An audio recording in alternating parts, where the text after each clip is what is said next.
ABN ముందు మన YCP వాళ్ళు ఎవరైతే ఉన్నారో ధర్నా తీయడం జరిగింది. సో వాళ్ళు ఎంత వరకు అట్లా చేయడం కరెక్ట్? ఒక మీడియా ముందు దాడికి వెళ్ళడం వాళ్ళ బాధ ఏందో అర్థం కాలేదమ్మా. వాళ్ళ బాగా సెటైర్లు వేసారంటే సెటైర్లు ఏమి వేయలేదు. మావి గన్ మీద నుంచి ఒక్కొక్క యూట్యూబర్ ఒక్కొక్క రేంజ్ లో చెప్పారు, అయినా ఎలగలేదు. కానీ ఏబిఎన్ చూస్తేనే వెలిగింది అనుకుంటా. కాబట్టి వాళ్ళు ఇలా లబోదిబో అన్నారు. అంటే వాళ్ళ వైఫ్ తిట్టినందుకు వెళ్ళాం మేము అనేసి మాట్లాడారు. అంటే జగన్ వాళ్ళ భార్యను తిట్టినందుకు వెళ్ళాము అంటున్నారు. దానిలో ఏం లేదమ్మా. మరి మ్యాటర్ ఏముందో మరి నేను చూడలేదు. మరి తిట్టారంటే వెళ్తాం బెటర్. అలా ఆవిడ తిట్టారంటే మరి అర్థంలో తప్పలేదు. భారత మేడం గారు ఏం చేశారు మరి ఈ విషయంలో? ఆమె వచ్చి మావి గన్ ఏం చెప్పలేదు కదా.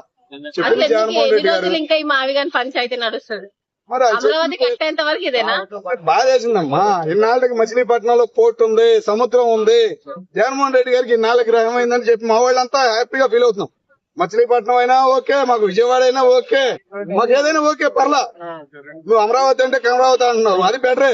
ఎందుకు ఆ మాట అన్నా అంటే అమరావతిలో ఉన్న మొత్తం రెడ్లే. దగ్గర 50-60% వాళ్లే ఉండరు. మాకు ఆ బాధ తప్పిద్ది. నువ్వు మచిలీపట్నం పెట్టు, మచిలీపట్నంలో మా వాళ్ళే ఉండరు. నువ్వు కులాల పరంగా వెళ్తున్నావు కాబట్టి. నువ్వు విజయవాడ పెట్టు, గుంటూరు పెట్టు, అందరూ మా వాళ్ళే ఉండరు. ఇబ్బంది ఏం లేదు. నీకు పేరు ఇబ్బంది అయింది, పేరు మార్చి 5 సంవత్సరాలు రాష్ట్రాన్ని నలిపేసావు కదా నువ్వు 3 రాజధానులని. ఒక 3 రాజధానులని ఒక ముఖ్యమంత్రి ప్లేస్ లో ఉన్న నువ్వు అన్న మాటకి ఎంత నష్టం జరిగిందనేది ఒక పల్లెటూరికి వెళ్ళి చూడు. నీ ఫ్యాన్స్ ని కాదు, నువ్వు వెళ్ళు. ఇప్పుడు పవన్ కళ్యాణ్ ఉన్నాడు, ఫ్యాన్స్ ని కంట్రోల్ చేసి వెళ్తా ఎన్నో గ్రామాలు తిరుగుతున్నాడు. ఆయనకి అవగాహన అవుతుంది కాబట్టి మాట గట్టిగా స్ట్రాంగ్ గా మాట్లాడు. ఒక గ్రాఫిక్ మాత్రమే అని అంటున్నారు. దాని గురించి ఏమంటారు? గ్రాఫిక్ అంటే హైదరాబాద్ మళ్ళీ కబ్జాలు చేసిన భూములు కాదమ్మా. రైతులు, ఆయన కులానికి సంబంధించిన రైతులు ఇచ్చారు, పక్క కులానికి సంబంధించిన రైతులు ఇచ్చారు. అందరు రైతులు ఇచ్చి చంద్రబాబు నాయుడు గారిని నమ్మి 38 రోజుల్లో 33,000 ఎకరాలు ఇచ్చారంటే మాటలు కాదు. వాళ్ళ పత్రాలు తీసుకొచ్చి అక్కడ పెట్టేసి ఒక అధికారి చేతిలో పెట్టి ఏం చేసుకోవడో చేసుకోరపై నా కౌలు నా మొహాన్ పడాయి. నువ్వు 5 సంవత్సరాలు ఉండవు, కౌలేమో ఆపలేదుగా వాళ్ళకు కూడా. అదే రైతులకు స్వాగతం ఇచ్చావు, కౌలు ఇచ్చావు కదా. నువ్వు అది 3 రోజులు అనుకుని ఉన్నట్టు అది అయ్యేది కదా డెవలప్మెంట్ అనేది. బాధ కూడా అదే కదా. నువ్వు ఆ రోజు మచిలీపట్నం నీకు ఎందుకు గుర్తు రాలా? మచిలీపట్నంలో సముద్రం ఉందని నీకు ఇప్పుడు గుర్తొచ్చిందా? ఆ రోజే గుర్తు రావాలి కదా. అదే పోటీలు స్వాగతం ఇచ్చినట్టు బ్రహ్మాండంగా ఉండేది కదా 5 ఏళ్లు. మరి నువ్వు ఒక మాట 3 రాజధానులు అనే పాటికి రాజధాని లేదు అని అంటున్నాడు. రాజ్యాంగంలోనే రాజధాని అన్న మాట లేదు అన్నట్టు నేను అంటుంది కూడా అదేనమ్మా. రాజ్యాంగంలో ముఖ్యమంత్రి అనే పదవే లేదయ్యా. ముఖ్యమంత్రి అనే పదవి పడతాం వల్ల ఈ రాజ్యాంగంలో రాజధాని వచ్చింది. ముఖ్యమంత్రి ఆడో ఒక చోట ఉంటాడు కాబట్టి అందరం ఆడికి వెళ్ళాలని చెప్పేసి ఆ ప్లేస్ ను రాజధాని చేశారు. లేకపోతే ఒక ఎమ్మెల్యే చూసుకునేవాడు, ఒక విఆర్ఓ చూసుకునేవాడు, ఒక కలెక్టర్ చూసుకునేవాడు, ఒక రాష్ట్రపతి చూసుకునేవాడు, ఒక పిఎం సార్ చూసుకునేవాడు. నీతో పనే ఉంది అసలు. మరి వైసీపీ నాయకులు బయటకు వచ్చి అమరావతి పెద్ద స్కామ్ అని అంటున్నారు. దాని గురించి ఏమంటారు? నేను అంటుంది అదేనమ్మా. స్కామ్ అంటానికి నీకు 33,000 ఎకరాలు ఇచ్చింది రైతులు, కబ్జాలు చేసినవి కాదు కదా. మరి గ్యాబిక్స్ అంట, మరి గ్యాబిక్స్ నుంచే కదా మంచి బిల్డింగ్ పుట్టేది. వెళ్ళి చూడు నువ్వు ఎన్ని బిల్డింగ్లు కట్టారు. నీ ఇప్పుడు మధ్య అమరావతిలో ఒక్కసారే కట్టారా బిల్డింగ్లు?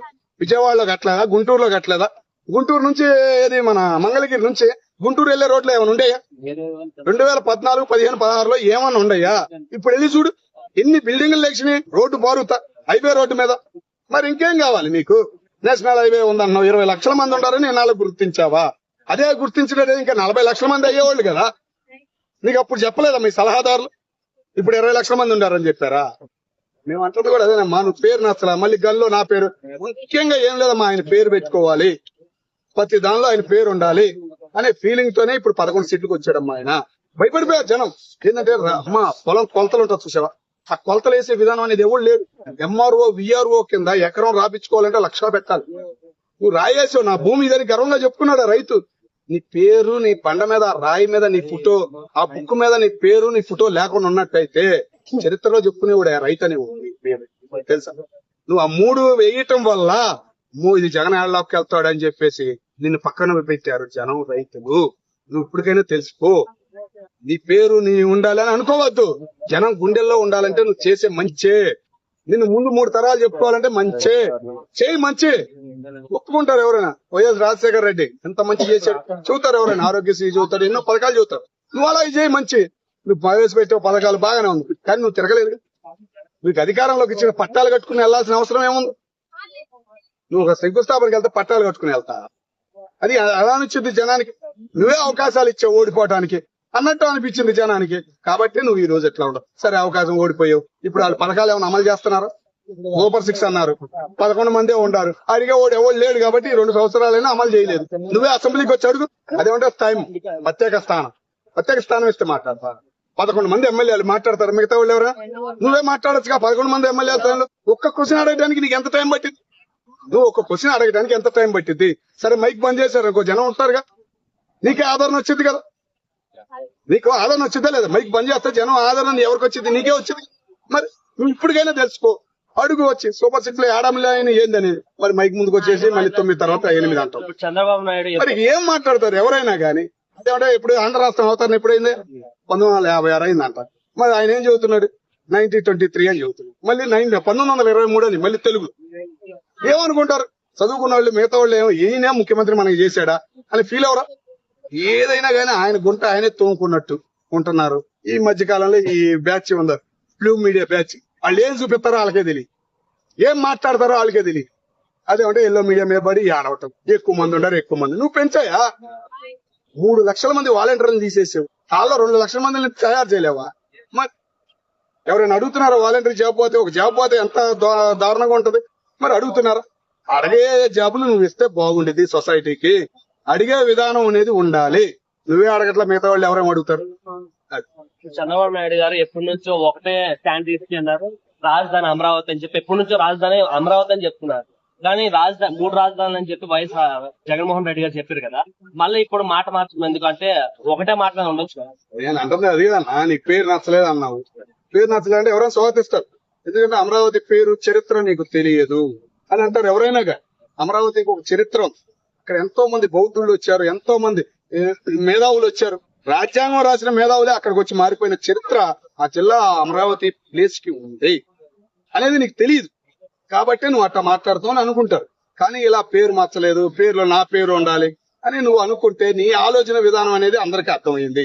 ప్రతి దానికి ఆయన వస్తాడు, పథకం, ఉచిత పథకాలు, మనం తినాలి, ఆయన కింద బానిసలుగా ఉండాలి అనే ఫీలింగ్ లో పడుతున్నారు జనం. గానీ ఎవరైనా కానీ ఒక కంపెనీ రావాలన్నా అదే ఫీలింగ్ లో ఉంటున్నారు. స్వేచ్ఛ ఇవ్వాలయా, అన్ని కులాలకు ఆదరణ ఇవ్వాలయా.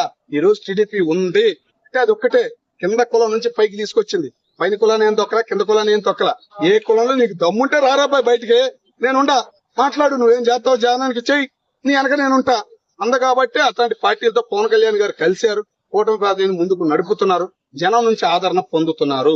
నువ్వు 1 సంవత్సరం ఆగితే అమరావతి మీద ఏడుతున్నావు కదా, అమరావతి ఏంటో, పవన్ కళ్యాణ్ ఏంటో, చంద్రబాబు నాయుడు గారు అంటే ఏంటి అనేది కనపడింది. Thank you.